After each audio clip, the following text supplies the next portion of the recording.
শুভ অপরাহ্ন। ইতিহাসের পাতায় আরও একবার প্রত্যেকে স্বাগত জানাই। এসএসসি সেকেন্ড এসএলএসটি 9-10-এর যে ভেরিফিকেশন প্রক্রিয়া সেইটা কবে শুরু হবে, সেই সঙ্গে ভাইভাই বা কবে হবে, এই নিয়ে কিন্তু আপনাদের বিস্তর প্রশ্ন ছিল এবং দীর্ঘদিন সেই বিষয়ে কিন্তু কোনো আপডেট ছিল না প্রপার, এবং বারবার এসএসসি সুপ্রিম কোর্টে হলফনামা দেওয়া সত্ত্বেও ডেট ফেল করেছে, বিভিন্ন টালবাহানা করেছে। তো ফাইনালি কিন্তু যেরকমটা জানা যাচ্ছিল এবং বোঝাও যাচ্ছিল, ইতিপূর্বে আপনাদের বলেছি যে এই যে গ্রুপ সিডির পরীক্ষা, এইটা যতক্ষণ না কমপ্লিট হচ্ছে, কারণ এটাও একটা বড় বার্ডেন এসএসসির, এবং এই প্রক্রিয়াটা করতেও এসএসসির যথেষ্ট ম্যান পাওয়ার লাগছে। তো এই প্রক্রিয়াটা সম্পন্ন না হলে 9-10-এর ভেরিফিকেশন প্রক্রিয়াটা কিন্তু শুরু করা যাচ্ছিল না। ফাইনালি আগামীকাল কিন্তু গ্রুপ ডির পরীক্ষা শেষ হচ্ছে, তারপরেই কিন্তু 9-10-এর যে ভেরিফিকেশন প্রক্রিয়া সেইটা শুরু হবে বলেই জানা যাচ্ছে, এবং মোটামুটি 20 তারিখের পর এসএসসি কিন্তু 9-10-এর যে ভেরিফিকেশন প্রক্রিয়া সেটা শুরু করবে। সেই সঙ্গে যেহেতু 9-10-এ ক্যান্ডিডেট অনেক, সাইড বাই সাইড কিন্তু ধরুন ছোট ছোট সাবজেক্ট যেগুলো সেগুলো ভেরিফিকেশন করে ভাইবাটাও প্যারালালি কিন্তু বিভিন্ন যে সমস্ত জায়গায় ভাইবা হওয়ার কথা সেইগুলো জায়গায় কিন্তু আপনারা ভাইবাটাও খুব দ্রুতই দেখতে পাবেন।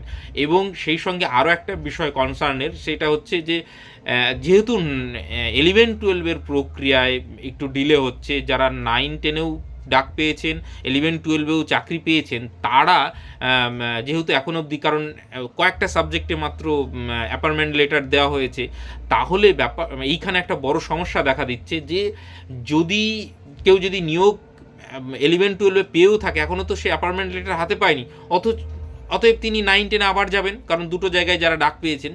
তো তাহলে আলটিমেটলি যে 9-10-এর যে মানে প্রেশারটা, সেটা কিন্তু 11-12-এর টিচাররাও গিয়েও ভিড় বাড়াবে, কারণ তাদের চাকরি নিশ্চয়তা এখানে হচ্ছে না। তো আগে 11-12-এর প্রক্রিয়াটা দ্রুত সম্পন্ন করে 9-10-এর ইয়েটা করলে আরও বেটার হতো, কারণ তাহলে আরও কিছু সংখ্যক ছেলে মেয়ে হলেও বেশি কিন্তু সেখানে সুযোগ পেত। তো এই সমস্যাটা রয়েছে। বাকি 9-10-এর প্রক্রিয়া যেরকমটা হওয়ার যা আপডেট আসবে আমি তো গ্রুপে দিয়ে দেবো, কমেন্ট সেকশনে লিঙ্ক দেওয়া থাকে, সেখানে গিয়ে যুক্ত হয়ে থাকতে পারেন।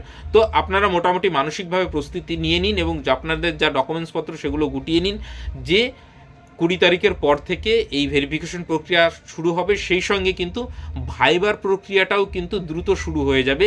তো মোটামুটি নেক্সট মান্থের প্রথম দিক থেকেই আপনার ভাইবার যে প্রক্রিয়াটা, সেইটার মানসিক প্রস্তুতি নিয়ে রাখুন, তাহলে আপনার ভেরিফিকেশন প্রক্রিয়া শুরু হচ্ছে মোটামুটি 20 তারিখের পর থেকে, এবং ভাইবা কিন্তু তারপর, বিশেষ করে যেগুলো ছোটো সাবজেক্ট সেগুলো কিন্তু আগেই হয়ে যাবে ভাইবাটা। এবং তার জন্য আপনারা এখন থেকে যে যারা প্রস্তুতি নিচ্ছিলেন, যারা একটু ঢিল দিয়ে দিয়েছেন, তারা কিন্তু ভাইবার জন্য বা যে ডেমনস্ট্রেশন এর যে ব্যাপারগুলো, প্র্যাকটিসের যে সমস্ত ব্যাপারগুলো, সেইগুলো কিন্তু আবার জোর কদমে শুরু করুন এবং ভাইবার জন্য প্রস্তুতি নিন।